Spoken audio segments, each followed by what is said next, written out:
Hello students, today we will discuss about money and banking के numerical.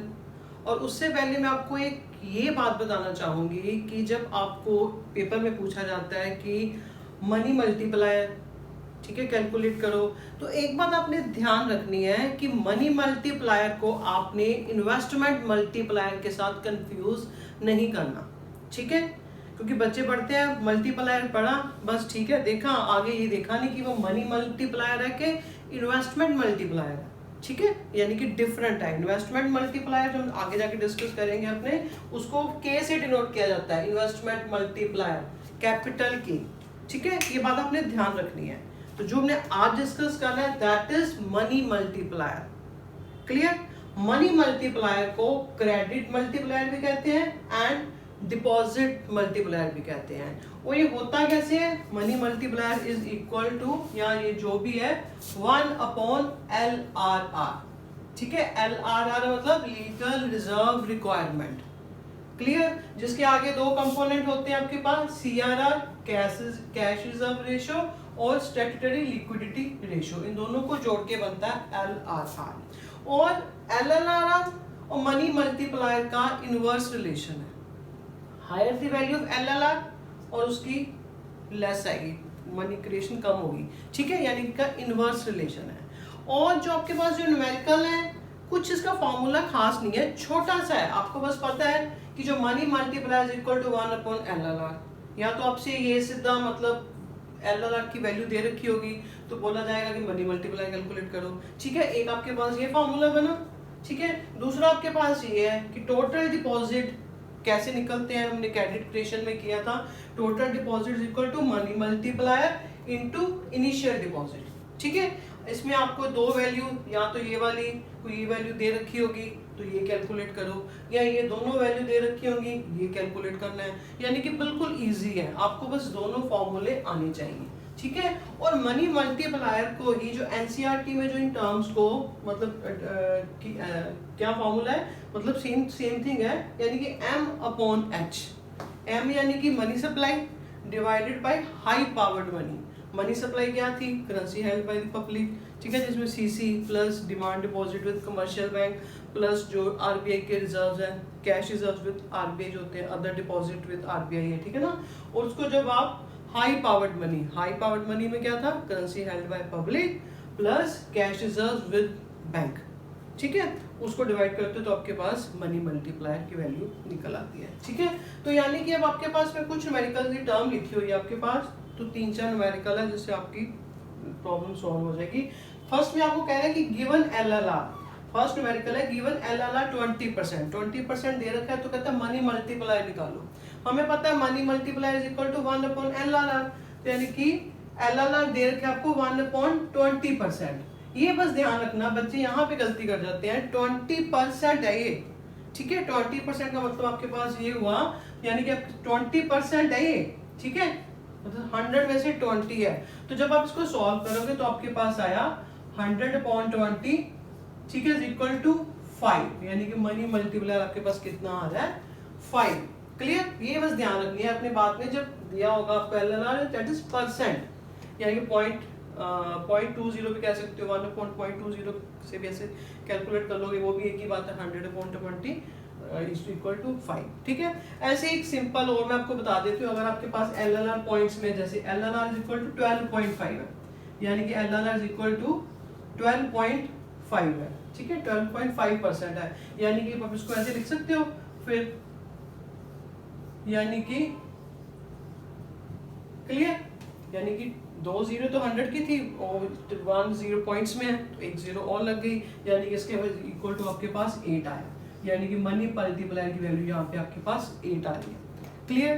Third, फिर आपके पास सारे न्यूमेरिकल उसने दिया हुआ है, इनिशियल डिपॉजिट दे रखे हैं उसने 500, ठीक है, LLR दे रखे हैं 10%, ठीक है, LLR दे रखा है उसने 10%, यानी कि LLR इज इक्वल टू आपके पास है 10%, और कह रहे हैं मनी मल्टीप्लायर टोटल डिपॉजिट निकालो। मनी मल्टीप्लायर आपको पता है कैसे निकलेगा? मनी मल्टीप्लायर आपको पास पता है 1/LLR है, ठीक है ना, 1/LLR is equal to 1/10% is equal to 100/10 is equal to 5। LLR आपके पास कितना आ रहा है? मनी मल्टीप्लायर आपके पास कितना आ रहा है? 5, ठीक है, यानी कि 5 आ रहा है। तो उसने अब इनिशियल डिपॉजिट दे रखे हैं, ठीक है, और एलएलआर आपके पास आ गया, यानी कि टोटल डिपॉजिट निकालने हैं आपके। मनी मल्टीप्लायर आपके पास 5 है, 5 इंटू इनिशियल डिपॉजिट आपके पास थे, इनिशियल डिपॉजिट आपके पास है, सॉरी यहाँ पे 10 है ना, यहाँ पे 10 है, 10% 10 है ना, 10 है, ठीक है। तो यानी कि इनिशियल डिपॉजिट आपके पास 500 है, यानी कि उसके जब आपको 500 इनिशियल डिपॉजिट आपके पास 500, उसको मल्टीप्लाई जब आप करोगे तो आपके पास बन गया ये 5,000 रुपीज, 5,000 करोड़, ठीक है। ये आपके पास आ गया टोटल डिपॉजिट, यानी कि बैंक के पास इनिशियल डिपॉजिट 500 थे, तो उसको जब मनी मल्टीप्लायर से अपने 10 से इसको मल्टीप्लाई किया तो आपके पास 5,000 करोड़ आपके पास टोटल डिपॉजिट आए। क्लियर। फिर आपके पास एक और न्यूमेरिकल आ रहा है आगे, नेक्स्ट आपके पास कह रहा है मनी मल्टीप्लायर 4 है। अब उसने मनी मल्टीप्लायर आपको 4 दे दिया है, यानी कि फार्मूला आपका बस यही है, total deposit is equal to money multiplier into initial deposit. अब कह रहा है वो इनिशियल डिपॉजिट कैलकुलेट करने हैं, यानी कि आपके पास ये फॉर्मूले में कह रहे हैं मनी मल्टीप्लायर 4, यानी मनी मल्टीप्लायर की वैल्यू आपके पास 4 है, ठीक है। टोटल डिपॉजिट 12,000 है, टोटल डिपॉजिट आपके पास आगे 12,000 करोड़, ठीक है।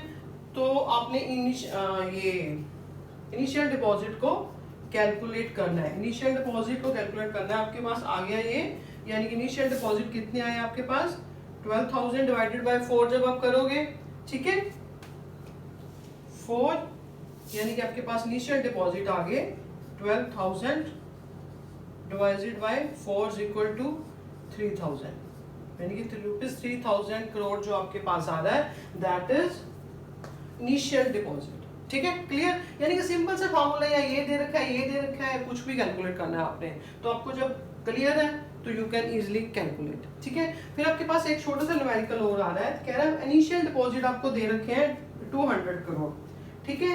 अब 200 करोड़ दे रखे हैं, तो टोटल डिपॉजिट दे रखे हैं आपके पास 16,000, तो कह रहा है फाइंड एलएलआर। हमें पता है फार्मूला क्या है जो आपके पास है, टोटल डिपॉजिट दे रखे हैं उसने 1600 is equal to rupees crore है, ये is equal to money multiplier आपके पास नहीं है इनटू 200 इनिशियल डिपॉजिट, ठीक है। इनिशियल डिपॉजिट ये वाला लास्ट न्यूमेरिकल है, ठीक है।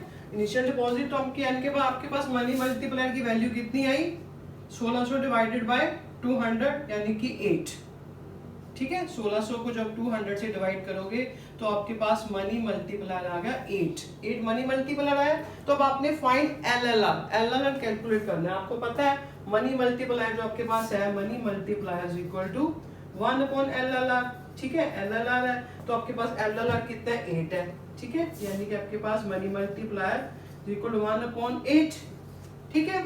यानी कि अब आपके पास सॉरी मनी मल्टीप्लायर की वैल्यू आई है ना, ये आपके पास मनी मल्टीप्लायर 8 आया अपॉन एलएलआर, ठीक है। यानी कि 8 is equal to 1 upon LLR, ठीक है। और आपके पास एलएलआर कितना आ गया, एलएलआर आपके पास आया 1 अपॉन 8, यानी कि 1 अपॉन 8 आ गया। जब इसको आप सॉल्व करोगे तो आपके पास 0.125 आएगा आंसर। इसको परसेंटेज में कन्वर्ट करना है तो इनटू 100 करोगे, equal to 12.5% is the answer, यानी कि ये आपके पास था एलएलआर, ठीक है। यानी कि सिंपल से न्यूमेरिकल है, कुछ खास नहीं है। आपको बस ये वाला न्यूमेरिकल फॉर्मूला, हाँ कई बार एलएलआर ना देके सीआरआर एसएलआर दे रखे होते हैं तो अपने दोनों को ऐड कर देना है तो एलएलआर है, ठीक है। यानी कि सिर्फ दोनों फॉर्मूले आते हैं, दिस वन, ठीक है, और आपके पास ये वाला फॉर्मूला आपने याद रखना है, तो आपके न्यूमेरिकल की कोई आपको प्रॉब्लम नहीं है। और बेसिक मैंने आपको 3-4 केसेस आपको सॉल्व करा दिए हैं, ठीक है। All the best.